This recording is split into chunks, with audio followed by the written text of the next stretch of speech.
বিদেশি, বাঙালি, অবাঙালি বিভিন্ন রকমের রান্না খুব সহজে বাড়িতে তৈরি করার জন্য সাবস্ক্রাইব করে নিন শম্পাস কিচেন। আর আমার সমস্ত রান্নার আপডেট সবার আগে পাওয়ার জন্য বেল নোটিফিকেশনটা ক্লিক করতে ভুলবেন না। নমস্কার, welcome to Shampa's kitchen. Shampa রান্নাঘরে আপনাদের সকলকে স্বাগত জানাই।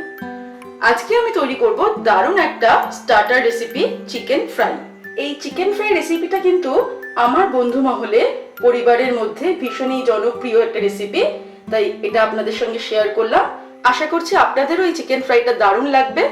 যে কোনো সন্ধ্যের আড্ডায় কিন্তু আপনারা এটা তৈরি করতে পারেন। আমার রেসিপিটা ভালো লাগলে অবশ্যই রেসিপিটাকে লাইক করবেন, শেয়ার করবেন। তাহলে চলুন সময় নষ্ট না করে আমরা ঝটপট তৈরি করে ফেলি চিকেন ফ্রাই। চিকেন ফ্রাই তৈরি করার জন্য আমাদের যে উপকরণগুলি লাগবে সেগুলি হলো, আমি চিকেন নিয়েছি 500 গ্রাম, জিরের গুঁড়ো, ধনের গুঁড়ো, হলুদ গুঁড়ো, লঙ্কার গুঁড়ো, চাট মশলা, গোলমরিচের গুঁড়ো, পাতি লেবু, টক দই, ময়দা, কর্নফ্লাওয়ার, আদা বাটা 1 টেবিল স্পুন, গরম মশলার গুঁড়ো 1 টিস্পুন, রসুন বাটা 1 টেবিল স্পুন, আর এর সঙ্গে লাগবে স্বাদ অনুসারে নুন আর সাদা তেল। চিকেন কারির জন্য আমরা যেরকম নর্মাল সাইজের পিস করি সেই রকমই পিস করেছি আমি চিকেনগুলো। তারপর ভালো করে ধুয়ে নিয়ে জলটাকে ঝরিয়ে নিয়েছি। চিকেন ফ্রাই তৈরি করার জন্য সবার প্রথমে আমি চিকেনটাকে ভালো করে ধুয়ে জল ঝরিয়ে নিয়েছি। আর চিকেনের গাটা কিন্তু কেটে কেটে নিয়েছি, একটু বেশি ডিপ ডিপ করেই কেটে নিতে হবে যাতে মশলাটা ভেতর দিকে ঢোকে। আমি একটা মাঝারি সাইজের পাতিলেবু নিয়েছি, পাতিলেবুটার রসটা আমি দিয়ে দিচ্ছি। একটা গোটা পাতিলেবুর রসটাই কিন্তু আমি দিয়ে দেব। লেবুর রস দেওয়ার পরে আমি দিচ্ছি রসুন বাটা 1 টেবিল স্পুন,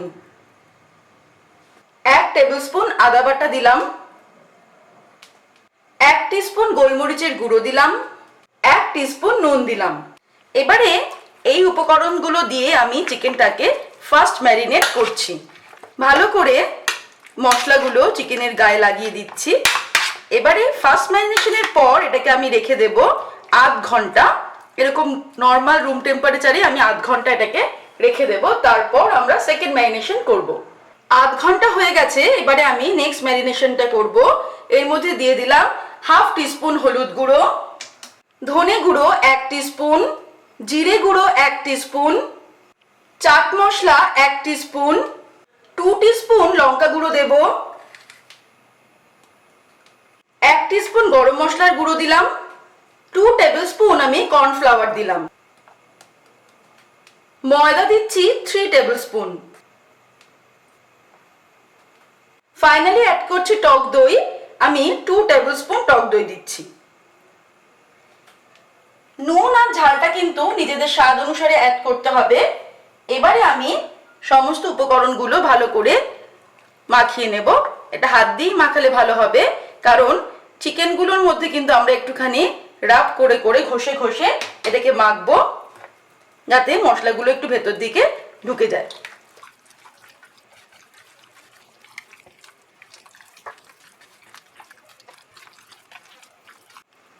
ভালো করে কিন্তু মেখে নিতে হবে চিকেন পিসগুলোকে।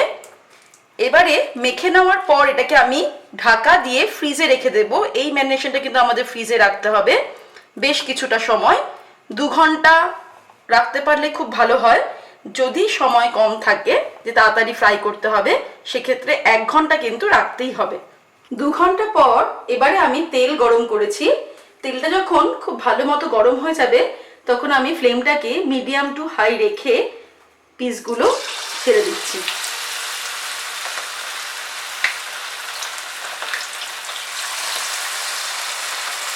মিডিয়াম ফ্লেমে রেখেই আমরা এটাকে ফ্রাই করব। আর একটু সময় নিয়ে ফ্রাই করতে হবে, যাতে চিকেনটা ভেতর থেকে ভালো মতো হয়। 5 মিনিট মতন আমি এটাকে ফ্রাই করে নিলাম মিডিয়াম ফ্লেমে। এবার আমি এগুলোকে তুলে নিচ্ছি। তৈরি হয়ে গেছে আমাদের আজকের রেসিপি চিকেন ফ্রাই। আমার এই পদ্ধতি অনুসরণ করে অবশ্যই একবার বাড়িতে তৈরি করে দেখুন। আশা করছি আপনাদের খুব ভালো লাগবে। আমার রেসিপিটা ভালো লাগলে অবশ্যই রেসিপিটাকে লাইক করুন, শেয়ার করুন। আর নিত্য নতুন রেসিপির আপডেট পাওয়ার জন্য এক্ষুনি আমার চ্যানেলকে সাবস্ক্রাইব করে নিন। ভালো থাকবেন, সুস্থ থাকবেন। আমি আবার হাজির হব নতুন নতুন রেসিপির সঙ্গে।